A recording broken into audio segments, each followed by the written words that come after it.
WBP এবং KP constable 2024-এর আরও একটি নতুন ক্লাসে তোমাদের প্রত্যেককে স্বাগত জানাই। আজকে হচ্ছে গিয়ে আমাদের ক্লাস নাম্বার 25। এর আগে কিন্তু আমাদের চ্যানেলে 24টা ক্লাস নেওয়া ইতিমধ্যে হয়ে গিয়েছে।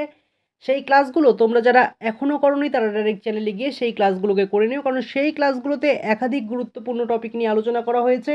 আর প্রতিটি ক্লাস থেকেই কিন্তু একটা বা দুটো করে প্রশ্ন তোমরা পরীক্ষায় কমন পেয়ে যাবে, সে কারণে তোমরা প্রতিটা ক্লাস কিন্তু করে নিও। আর আজকের ক্লাসেও আমরা 10টা গুরুত্বপূর্ণ প্রশ্ন নিয়ে আলোচনা করব, সেজন্য ক্লাসটাকে তোমরা প্রথম থেকে শেষ পর্যন্ত করতে থাকো। আজকের ক্লাসটা যারা করবে তারাও কিন্তু পরীক্ষায় 3 থেকে 4টি প্রশ্ন একদম 100% কমন পেয়ে যাবে, কারণ আজকের ক্লাসে আমরা ভারতের ইতিহাস থেকে কিছু গুরুত্বপূর্ণ প্রশ্ন বেছে নিয়েছি। সেই প্রশ্নগুলো নিয়ে আমরা আলোচনা করব। দেখে নাও আজকের প্রথম প্রশ্ন কী রয়েছে। শকাব্দ শব্দের প্রচলন করেন, 4টা অপশন রয়েছে, কনিষ্ক, দ্বিতীয় চন্দ্রগুপ্ত, অশোক, সমুদ্রগুপ্ত। তো এখানে সঠিক উত্তর কী হবে? শকাব্দ শব্দের প্রচলন কে করেন? আর আমরা যখন প্রশ্নগুলোকে বলবো তোমরা উত্তরগুলোকে নিজে থেকে করার চেষ্টা করবে। তো এখানে সঠিক উত্তর হবে কিন্তু কনিষ্ক। শকাব্দ শব্দের প্রচলন করেন কনিষ্ক, অর্থাৎ অপশন নাম্বার এ কিন্তু এখানে সঠিক হবে। শকাব্দ শব্দের প্রচলন করেন কনিষ্ক। প্রত্যেকে খাতায় নোট করে নেবে, তাহলে পরবর্তীতে তোমাদেরই সুবিধা হবে। দেখে নাও পরের প্রশ্ন। দ্বিতীয় অশোক বলে অভিহিত করা হয় কাকে? 4টা অপশন, শশাঙ্ক, হর্ষবর্ধন, বিম্বিসার, কনিষ্ক। তো এখানে সঠিক উত্তর কী হবে? দ্বিতীয় অশোক বলে অভিহিত কাকে করা হয়? 4টা অপশন, শশাঙ্ক, হর্ষবর্ধন, বিম্বিসার, কনিষ্ক। তো এখানে সঠিক উত্তর কী হবে? ঝটপট করে বলো। এখানে সঠিক উত্তর হবে কিন্তু কনিষ্ক, অর্থাৎ অপশন নাম্বার ডি কিন্তু এখানে সঠিক হবে। তোমরা কিন্তু সর্বশেষ কমেন্ট করে জানাবে যে কতগুলো প্রশ্নের উত্তর তোমরা সঠিক করেছো, সেটা কিন্তু অবশ্যই তোমরা কমেন্ট করে জানাবে। আর নিজেরাই চেষ্টা করবে, তাহলে বুঝতে পারবে তোমাদের প্রিপারেশনটা ঠিক কোন জায়গায় রয়েছে। দেখে নাও পরের প্রশ্ন। গুপ্ত বংশের প্রতিষ্ঠাতা কে ছিলেন? 4টা অপশন, প্রথম চন্দ্রগুপ্ত, শ্রীগুপ্ত, সমুদ্রগুপ্ত, দ্বিতীয় চন্দ্রগুপ্ত। অত্যন্ত গুরুত্বপূর্ণ একটা প্রশ্ন। ভারতের ইতিহাস থেকে এই ধরনের প্রশ্ন কিন্তু খুব আসে পরীক্ষায়, যে কোনো চাকরির পরীক্ষায় এই ধরনের প্রশ্ন দেখা যায়। তো এখানে সঠিক উত্তর হবে অপশন নাম্বার বি, অর্থাৎ শ্রীগুপ্ত। গুপ্ত বংশের প্রতিষ্ঠাতা ছিলেন কিন্তু শ্রীগুপ্ত। এটা কিন্তু তোমাদেরকে মনে রাখতে হবে, প্রত্যেকে খাতায় নোট করে নেবে। গুপ্ত বংশের প্রতিষ্ঠাতা ছিলেন কিন্তু শ্রীগুপ্ত। দেখে নেব পরের প্রশ্ন। ভারতের নেপোলিয়ান কাকে বলা হয়? অশোককে, প্রথম চন্দ্রগুপ্তকে, সমুদ্রগুপ্তকে, দ্বিতীয় চন্দ্রগুপ্তকে। তো এখানে সঠিক উত্তর কী হবে? ভারতের নেপোলিয়ান কাকে বলা হয়? ভারতের নেপোলিয়ন কিন্তু বলা হয় সমুদ্রগুপ্তকে। তাহলে দেখে নাও ভারতের নেপোলিয়ন কাকে বলা হয়? ভারতের নেপোলিয়ন কিন্তু বলা হয় সমুদ্রগুপ্তকে, অর্থাৎ অপশন নাম্বার সি কিন্তু এখানে সঠিক হবে। ভারতের নেপোলিয়ন বলা হয় সমুদ্রগুপ্তকে। তোমরা প্রত্যেকে খাতায় কিন্তু প্রতিটা প্রশ্ন উত্তর সহ নোট করবে, প্রত্যেকে নিজে থেকে চেষ্টা করবে এবং উত্তরগুলোকে কিন্তু মিলিয়ে নেবে।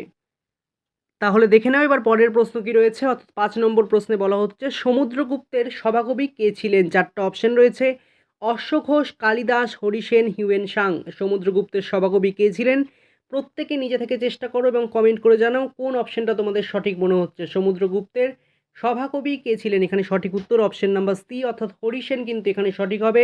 সমুদ্রগুপ্তের সভাকবি ছিলেন কিন্তু হরিসেন। মনে থাকবে, সমুদ্রগুপ্তের সভাকবি ছিলেন কিন্তু হরিসেন। তো দেখে নাও পরের প্রশ্ন। বিক্রমাদিত্য উপাধি কে গ্রহণ করেন? 4টা অপশন, কনিষ্ক, সমুদ্রগুপ্ত, দ্বিতীয় চন্দ্রগুপ্ত, প্রথম চন্দ্রগুপ্ত। তো এখানে সঠিক উত্তর কী হবে? বিক্রমাদিত্য উপাধিটি কে গ্রহণ করেন? আমরা প্রত্যেকে ছোটবেলা থেকে এই প্রশ্নটা কিন্তু দেখেছি, তো প্রত্যেকের পারার কথা।